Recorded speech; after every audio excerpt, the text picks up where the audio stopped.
한 해의 농사를 끝내고 곡식을 수확하여 햇곡식으로 제사를 지내고 성묘를 하는 명절인 추석. 다른 나라에는 어떤 방식으로 추석을 보내는지 알아보았습니다. 세계에서 유일하게 관광상품으로 개발된 명절인 태국의 등불축제 러이끄라통. 러이끄라통은 송크란과 더불어 태국의 2대 명절로, 태국은 벼동사를 주로 하는 국가이기 때문에 둘 다 무르축제이며 소원을 비는 대상도 무르 여신입니다. 보통 바나나 잎으로 만든 연꽃 모양 등을 강물에 띄우는데요. 치앙마이 지역에서는 하늘로 등을 띄웁니다. 러이끄라통은 명절보다는 축제의 성격이 더 강해 전등행렬, 미인 선발대회 등 다양한 행사가 함께 열립니다. 베트남의 추석인 쭝투. 쭝투는 한자로 중추라는 뜻으로 잉어 모양의 떡 바잉쭝투를 선물하고 차례를 지낸 뒤 북을 치고 사자춤을 추며 건강과 성공을 기원하는데요. 이때 추수에 대한 감사의 마음, 조상에 대한 경의보다는 어린이날의 성격에 더 가깝다고 합니다. 이는 농사일 때문에 어린이들을 잘 돌보지 못한 미안함을 아이들에게 선물로 표현하는 어린이들의 명절이라고 하는데요. 어린이들이 1년 중 가장 기다리는 날이겠네요.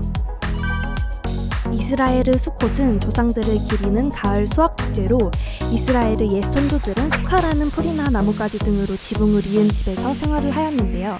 이에 조상들을 기리기 위해 이스라엘 사람들은 일주일 동안 수카를 만들어 그 안에서 생활합니다. 또한 수카에서 생활하는 동안에는 먹는 것을 절제하며 빵과 국수 같은 곡식으로 만든 음식만 먹는다고 합니다. 조상들의 고생을 잊지 않기 위한 노력이 대단한 것 같네요.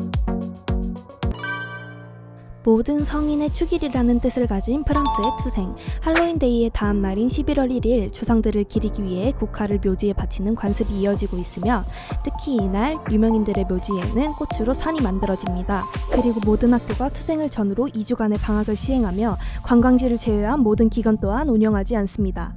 또한 투생 기간 동안에는 싸우지 말자는 공동의 목표를 가지고 가족들이 모입니다. 이는 간만에 가족들이 모였는데 좋은 추억만 만들고 헤어지자는 모종의 규칙이라고 하는데요.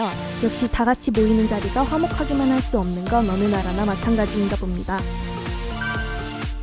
11월 8일 직전의 마지막 토요일, 가까운 친인척들이 모여 햇 곡식과 햇 과일로 만든 음식을 나눠 먹습니다. 또한 러시아하면 빠질 수 없는 보드카도 함께 먹는데요. 우리나라의 음식을 먹기 전에 조금 떼어 허공에 던지는 고스레와 비슷한 문화인 새들에게 곡식을 모이로 나눠주는 풍습도 있습니다.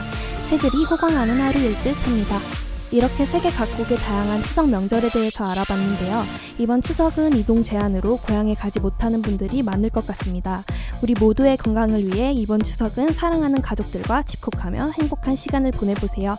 지금까지 삶의 축제다였습니다. 감사합니다.